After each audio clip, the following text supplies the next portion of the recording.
Shalom, selamat pagi semuanya. Tetap semangat dan tetap jaga kesehatan ya.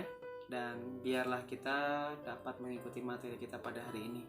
Sekali lagi, mari kita ambil waktu untuk berdoa dan mari kita mau siapkan diri kita senantiasa kepada Tuhan dan kita terus belajar dengan penuh semangat. Mari kita berdoa. Terima kasih Tuhan untuk pagi hari ini. Kami mengucap syukur karena Tuhan senantiasa pelihara kami dan Tuhan senantiasa memberi kami kekuatan dan kesehatan. Tuhan, apapun yang kami pelajari di hari ini, biarlah berguna dan bermanfaat buat hidup kami dan kami dapat mengaplikasikan dalam kehidupan kami setiap hari. Terima kasih Tuhan, kami siap untuk memulai pelajaran kami pada hari ini di dalam nama Tuhan Yesus. Haleluya Tuhan. Amin. Hari ini kita akan belajar di bab yang terakhir, yaitu bab ke-6, bela negara dalam konteks Negara Kesatuan Republik Indonesia atau NKRI. Nah, nanti kita akan belajar di poin ke A, B, C, dan D. Nah, untuk hari ini Mr. Hari akan membahas di poin yang ke A, yaitu makna bela negara, poin B, peraturan perundang-undangan yang mengatur bela negara, poin C, perjuangan mempertahankan negara kesatuan Republik Indonesia, dan yang ke D, semangat dan komitmen persatuan dan kesatuan nasional dalam mengisi dan mempertahankan NKRI. Nah, hari ini Mister akan membahas di poin yang ke A, yaitu makna bela negara. Tapi sebelumnya, mari kita akan menaikkan lagu ciptaan Kusbini, Bagimu Negeri, supaya dimana kita dapat menghayati, dapat memahami, bahkan dapat mengerti apa isi dari lagu tersebut, supaya kita dapat menerapkan dalam kehidupan kita sehari-hari. Nah, mari kita mau nyanyi lagu ini. Padamu negeri kami berjanji, padamu negeri kami berbakti, padamu negeri kami mengabdi, bagimu negeri jiwa raga kami. Nah, lagu ini ketika kalian sudah mendengarkan, bahkan menyanyikan, apa yang dapat kalian lakukan untuk bangsa dan negara pada saat ini, apalagi di masa pandemi seperti ini. Nah, kita dirindukan, bahkan kita diinginkan melalui lagu ini supaya kita itu dapat memiliki semangat untuk membela negara, untuk memberikan yang terbaik untuk negeri kita, yaitu negeri Indonesia. Dimana tadi satu lirik, dimana padamu negeri kami berjanji. Buatlah janji untuk membangun negeri kalian, bangsa Indonesia ini, untuk lebih baik lagi. Dan yang kedua, kami berbakti, buktikan bahwa kita berbakti untuk negeri Indonesia. Dan yang ketiga, kami mau mengabdi. Bagaimana kita mau mengabdi untuk negara Indonesia? Kalaupun toh kita punya bakat, talenta, bahkan kemampuan, prestasi yang luar biasa, bagaimana kita bisa mengabdi pada negara Indonesia ini? Nah, yang terakhir, bagaimana negeri Indonesia ini bagian dari jiwa raga kita. Jadi bisa dikatakan bahwa bagaimana kita bisa memberikan yang terbaik selama kita hidup, apalagi kalian yang masih pelajar. Mister, saya masih remaja dan lain sebagainya. Tidak ada menutup kemungkinan di usia kalian yang masih remaja, tetapi kalian bisa membela negara kalian, bisa memberikan sesuatu yang terbaik untuk Indonesia. Salah satunya di mana kalian ya belajar, berprestasi, bahkan bisa membawa bangsa kita itu dengan orang-orang yang cerdas, tidak mudah dibodohin lagi di era-era yang seperti yang dulu lagi, ketika ada penjajah, ketika ada negara lain yang ingin menguasai Indonesia. Nah, kalian semakin pintar dan kalian bisa memberikan yang terbaik untuk negeri Indonesia. Nah, kita akan lanjut di mana di poin yang ke A tadi, makna bela negara. Nah, kalau kalian bisa menyimaknya di halaman 149, di mana ada beberapa hal yang kalian perlu pelajari baik di dalam pasal-pasal 27 ayat 3, di mana di situ Negara Republik Indonesia tahun 1945 dijelaskan bahwa setiap warga negara itu memiliki hak dan kewajiban dalam upaya pembelaan negara. Nah, sebelum kita menaati atau melakukan sebuah tanggung jawab kita, kewajiban kita, hak kita untuk membela negara, kita perlu tahu bahwa pengertian negara, bangsa, dan tanah air yaitu di mana suatu organisasi manusia atau kumpulan manusia yang berada di bawah suatu pemerintahan yang sah. Bangsa adalah orang yang memiliki kesamaan latar belakang sejarah, pengalaman, perjuangan untuk bersatu dalam mencapai cita-cita bersama. Nah, tanah air adalah tempat seseorang dilahirkan, hidup, dan akhirnya meninggal dunia. Jadi kita perlu tahu dulu pengertian dari negara, bangsa, dan tanah air supaya kita dapat melaksanakan bagaimana kita memaknai untuk membela negara kita.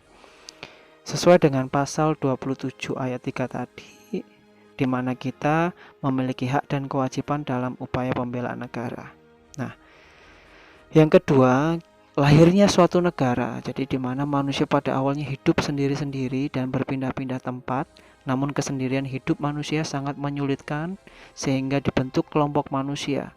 Kelompok manusia itu bersepakat untuk hidup bersama di bawah aturan yang sama, memiliki pemimpin dan yang mengarahkan. Dari sinilah dibentuknya suatu negara. Dan kita tahu bahwa presiden pertama kita yaitu Insinyur Soekarno, di mana mengesahkan bahwa lahirnya suatu negara yang benar-benar bisa membawa kita kepada bangsa yang merdeka yang luar biasa, dan pergerakan beberapa anak-anak muda yang membuat bangsa kita lebih baik lagi. Di pasal 9 ayat 1 Undang-Undang Nomor 3 tahun 2002 tentang pertahanan negara, setiap warga negara berhak dan wajib ikut serta dalam upaya negara, bela negara yang diwujudkan dalam penyelenggaraan pertahanan negara. Jadi kita juga sekarang ini kan tidak perlu melawan penjajah, tetapi di mana kata kewajiban itu mengandung makna bahwa dalam keadaan tertentu negara dapat memaksa setiap warga negara untuk ikut serta dalam pembelaan negara. Salah satunya di mana kita menjunjung martabat atau bangsa kita untuk lebih baik lagi. Apalagi di masa pandemi seperti ini yang kacau balau, ekonomi menurun dan lain sebagainya, harusnya kita dapat lebih bijaksana di dalam menempatkan setiap kehidupan ini. Ya, tetap menjaga protokol kesehatan dan lain sebagainya. Nah, kita perlu tahu di mana di poin yang ketiga ini fungsi dan tujuan negara. Di mana fungsi negara secara umum yaitu fungsi keamanan dan ketertiban tadi di pasal 3 di pasal 9 ayat 1 nomor 3 tahun 2002, di mana tentang pertahanan negara. Nah, di sini fungsinya negara secara umum ya salah satunya fungsi keamanan dan ketertiban. Negara senantiasa berupaya menjaga keamanan dan ketertiban agar tidak terjadi kekacauan. Jadi fungsi kesejahteraan juga ada yang kedua, fungsi kesejahteraan dan kemakmuran. Negara berupaya mewujudkan kesejahteraan dan kemakmuran seluruh warganya. Sampai sekarang ini ya, bahkan vaksin sudah diberikan supaya masyarakat kita benar-benar diselamatkan dari masalah pandemi COVID-19 ini. Ini bagian dari salah satu fungsi kesejahteraan atau tujuan negara supaya di dalam kemakmuran negara kita lebih baik lagi. Nah, fungsi pertahanan, negara berupaya mempertahankan keutuhan wilayahnya. Kalau yang tahun lalu ketika ada kapal asing, negara asing ingin mengambil sumber daya alam yang ada di manusia, teritorial atau wilayah Indonesia, bahkan ditenggelamkan. Nah, ini bagian di mana negara berupaya mempertahankan keutuhan wilayahnya. Lanjut, di mana fungsi keadilan, negara berupaya mewujudkan keadilan bagi seluruh warganya. Sekali lagi Mister ingatkan bahwa di beberapa pelosok di daerah-daerah, bahkan di Papua, bensin yang dulunya 80.000 1 liter sekarang dengan masa pemerintahan Pak Presiden Jokowi jadi harga yang sama dengan di Pulau Jawa. Ini membuktikan di mana fungsi keadilan suatu negara itu oleh Pak Presiden Jokowi mewujudkan keadilan bagi seluruh warganya. Jadi dari rakyat yang pedalaman di daerah Papua yang dari dulu tidak bisa terselesaikan, buktinya infrastruktur pembangunan yang ada di Papua, di daerah-daerah Kalimantan, yang di pelosok-pelosok di NTT mulai dibangun dan mulai diperbaiki, dan semuanya merasakan keadilan. Baik di Jawa maupun di NTT atau di Papua, semua sama, dan disitulah fungsi keadilan dalam suatu negara. Tujuannya berdiri negara secara umum yaitu menciptakan kekuasaan negara secara demokratis, mencapai pendamaian dunia, menjamin hak dan kebebasan manusia, wujudkan keadilan sosial, mencapai kesejahteraan bersama. Nah, ini tujuan-tujuan berdirinya negara. Tujuan negara Indonesia dalam pembukaan Undang-Undang NRI tahun 1945 alinea keempat, kalau kita tahu bahwa melindungi segenap bangsa dan seluruh tumpah darah Indonesia, memajukan kesejahteraan umum, mencerdaskan kehidupan bangsa, ikut serta melaksanakan ketertiban dunia yang berdasarkan perdamaian abadi dan keadilan sosial. Cukup menarik sekali tujuan berdirinya negara bahkan yang ada di Indonesia sekarang ini. Dan melalui Pak Presiden Jokowi dalam 2 periode ini sangat menonjol sekali fungsi dan tujuan negara yang sudah diterapkan, dan banyak sekali kita merasakan, dan biarlah kita semakin hari juga mendukung di dalam bela negara atau upaya membela negara sesuai dengan pasal 27 ayat 3 tadi tahun Undang-Undang tahun 1945. Nah, kita tahu bahwa yang di keempat ini ada unsur-unsur negara. Sebelum kita memaknai bela negara, di mana kita harus tahu juga unsur-unsur negara. Tadi fungsi dan tujuan negara yang ketiga, dan yang kedua lahirnya suatu negara, dan yang pertama tadi pengertian dulu arti dari negara, bangsa, dan tanah air. Nah, sekarang kita belajar di unsur-unsur negara. Yang pertama ada rakyat. Kita tahu pengertian rakyat semua orang yang ada di wilayah suatu negara. Ini pengertian rakyat. Unsur yang kedua yaitu wilayah. Wilayah negara merupakan tempat tinggal rakyat dan penyelenggaraan pemerintah wilayah suatu negara yang meliputi banyak ini, daratan, terus lautan, udara, dan lain sebagainya. Nah, di sini kita perlu tahu ada 2 unsur yang benar-benar yang mewujudkan adanya suatu negara. Nah, lanjut kita ada di hakikat bela negara tadi, makna poin ke A ini supaya kita lebih mengerti lagi. Tadi sudah tahu beberapa hal, poin-poin keempat poin tadi. Nah, sekarang lebih tepatnya lagi di mana pemerintahan yang sah dan berdaulat, pemerintahan dalam arti luas yaitu gabungan dari seluruh lembaga suatu badan kenegaraan yang menjalankan pemerintahan. Ini di unsur yang ketiga. Unsur yang keempat yaitu pengakuan dari negara lain. Salah satunya pada tanggal 17 Agustus 1945 kan merdeka. Nah, ada pengakuan dari negara-negara yang menjajah atau sekutu pada waktu itu. Ada pengakuan dari negara lain. Nah, disinilah keempat unsur ini yang membuktikan bahwa terwujudnya suatu negara. Lanjut di hakikat tadi ya. Nah, di hakikat bela negara, dan pertama kita perlu tahu bahwa pengertian cinta tanah air dan bela negara. Cinta tanah air, perasaan yang timbul dari dalam hati negara untuk melindungi tanah airnya dari segala macam ancaman. Apakah kalian sudah memiliki rasa cinta tanah air ketika kalian memaknai untuk membela negara kita? Kalian yang lebih tahu. Yang kedua, bela negara atau bagian dari mana sikap dan perilaku warga negara yang dijiwai oleh kecintaan kepada NKRI berdasarkan Pancasila dan Undang-Undang tahun 1945. Nah, dasarnya di situ ketika kita membela negara. Jadi nggak asal-asalan kita bela negara, tapi ada dasarnya. Dimana kita mencintai dengan berdasarkan Pancasila dan Undang-Undang NRI tahun 1945. Yang kedua, hakikat bela negara, yaitu poin yang kedua, bentuk bela negara. Yaitu kita tahu ada beberapa poin yang Mister tulis di sini yang ada di buku paket.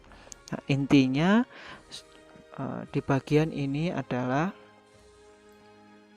Dari upaya bela negara adalah kesediaan kita untuk memberikan suatu kepada bangsa kita tanpa pamrih. Jadi intinya di mana upaya membela negara ini, di mana kita memberikan sesuatu kepada negara tanpa pamrih atau kerelaan berkorban untuk bangsa dan negara sebagai sebuah tindakan terbaik untuk melindungi, mempertahankan dan memajukan bangsa.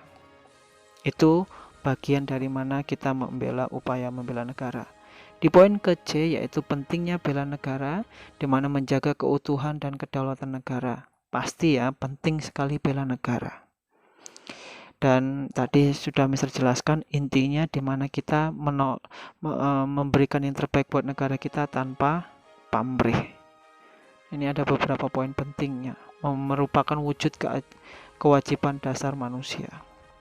Yang terakhir, ini yang harus kita terapkan dalam kehidupan kita sehari-hari. John F. Kennedy, itu Presiden Amerika Serikat ke-35. Dia berkata bahwa jangan tanyakan apa yang dapat dilakukan oleh negara kepada kita, tetapi tanyakan apa yang kita bisa berikan untuk negara kita. Jadi jangan tanyakan apa yang kamu dapat dari negaramu, tapi tanyakan apa yang kamu bisa lakukan untuk negaramu. Ini yang harus kita terapkan. Jadi jangan nuntut kapan ya saya divaksin, kapan ya saya dapat sumbangan dana pandemi, tetapi apa yang kita bisa berikan untuk negara kita. Salah satunya kalian masih sekolah. Salah satunya apa ya? Mendoakan. Hanya satu-satunya di mana kita bisa mendoakan, kita tetap menjaga protokol kesehatan di masa-masa pandemi seperti ini. Kalau mungkin dengan masalah yang lain, kita bisa melakukan yang apa yang kita bisa. Jadi jangan menuntut sesuatu kepada pemerintahan, tapi apa yang kita bisa berikan kepada negara kita Indonesia. Itu saja yang bisa Mister berikan di poin ke-A. Semoga bisa kalian mengerti, dan kalau ada pertanyaan kalian bisa chat WA secara pribadi. Itu saja, Tuhan Yesus memberkati. Nah, kita tadi sudah menyelesaikan materi kita pada hari ini. Alangkah baiknya kita akan mengakhirinya dengan berdoa supaya berkat Tuhan senantiasa nyata dalam kehidupan kita. Mari kita satu di dalam doa. Terima kasih Tuhan, untuk hari ini kami sudah menyelesaikan materi kami pada hari ini. Biarlah tangan Tuhan memberkati kami, menyertai kami, memberi kami hikmat dan kecerdasan supaya kami dapat mengaplikasikan dalam kehidupan kami sehari-hari. Terima kasih Tuhan, di dalam nama Tuhan Yesus kami berucap syukur. Haleluya Tuhan. Amin. Oke, see you next time. Tetap semangat, tetap jaga kesehatan dalam masa pandemi COVID-19 ini, dan jangan pernah bosan-bosan untuk tetap terus belajar dan tetap semangat. See you next time. God bless you all.